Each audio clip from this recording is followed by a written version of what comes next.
जे टीव्हीवर पाहतोय की त्या बसेस ज्या ठिकाणी कुणी जात नाही, माणसांचा वावर नाही, अशा ठिकाणी जे सुरक्षा अधिकारी आहेत त्यांच्याकडनं सुद्धा आढावा घेतला पाहिजे. एसटीच्या अधिकाऱ्यांच्या गस्ती तिकडे वाढवल्या पाहिजे. मला एका गोष्टीचं की काही तासामध्येच ज्यांनी आपल्या कर्तव्यात कसूर केली अशा जवळपास 23 सुरक्षा रक्षकांचं निलंबन हे त्या ठिकाणी सरकारने केलेलं आहे.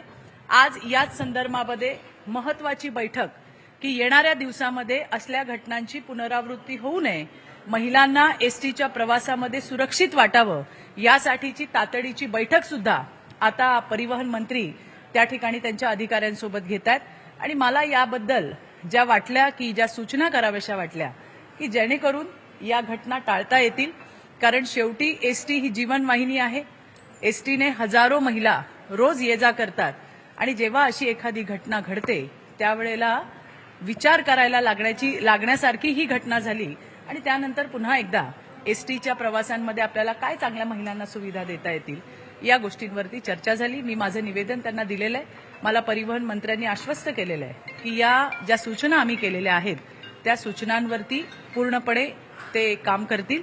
आणि आणखीन जी आता त्यांची चर्चा होईल, त्यांच्या अधिकाऱ्यांसोबत जी चर्चा होईल, त्यातून एक स्ट्रॉंग अशी एसओपी महिलांच्या सुरक्षेसाठी, एसटीने प्रवास करणाऱ्या महिला मुलींच्या सुरक्षेसाठी ही बनवली जाणार आहे. मला विश्वास आहे की येणाऱ्या दिवसामध्ये एसटीचा प्रवास हा नक्कीच सुरक्षित आणि सुखकर असेल. पण याच्यामध्ये एक प्रश्न असा आहे की पोलीस कुठेतरी कॅम्प करताना पाहायला मिळतात, कारण डेपो मॅनेजरनी 2 दिवसापूर्वीच पोलिसांना पत्र लिहिलं होतं का त्या ठिकाणी एजंट असतील किंवा इतर लोकांचा जो वावर वाढलेला आहे, कारवाई करा.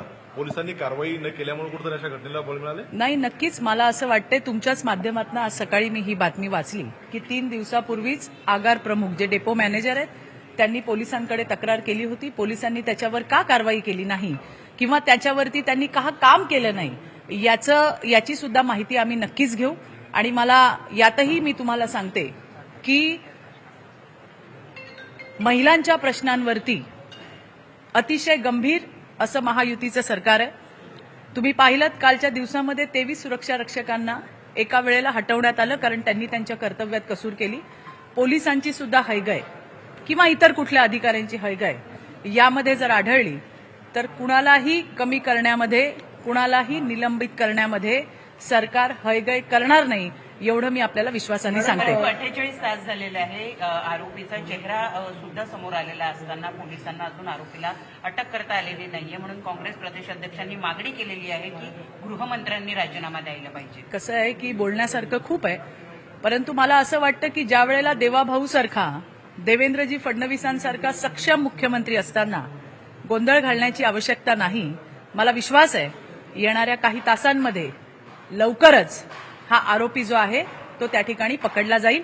पोलिसांना त्याचे धागेदोरे मिळालेले आहेत. आणि आता तुमच्या माहितीसाठी जी मला माहिती मिळाली आहे पोलिसांकडनं, जवळपास 8 टीम या त्याला शोधण्यासाठी गेलेल्या आहेत.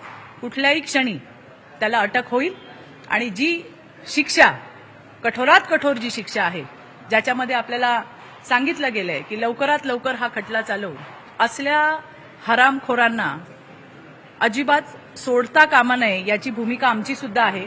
सोडलं जाणार नाही, लवकरात लवकर पकडला जाईल आणि त्याला शिक्षाही होईल. पण एसटीमध्ये काही साड्या सापडलेल्या आहेत, निरोधाची पाकिटं सुद्धा सापडलेली आहे. कशा प्रकारे आपल्या करायला बघता आणि एसटीची तोडफोडही मोठ्या संख्येमध्ये ठाकरे गटाने केलेली आहे. नाही, मला एवढंच म्हणायचं आहे की ज्या वेळेला मला वाटतं सरनाईक साहेब परिवहन मंत्री झाले आणि त्यांनी ज्या वेळेला अचानक भेटी सुरू केल्या त्यावेळेला त्यांनी हे म्हटलं होतं, मला आठवतंय की अजून आपल्याला इथे फार काम करावं लागेल. येणाऱ्या दिवसामध्ये ज्या ज्या काही या गोष्टी ज्याचा दुरुपयोग केला जातोय हे आपल्या समोर आलेलं आहे, याच्यावरती निश्चितपणे काम होईल. मी पुन्हा तुम्हाला हेच सांगते, ही घटना अतिशय क्लेशदायक आहे, मनाला वेदना देणारी आहे आणि त्यामुळे या घटनांची पुनरावृत्ती होऊ नये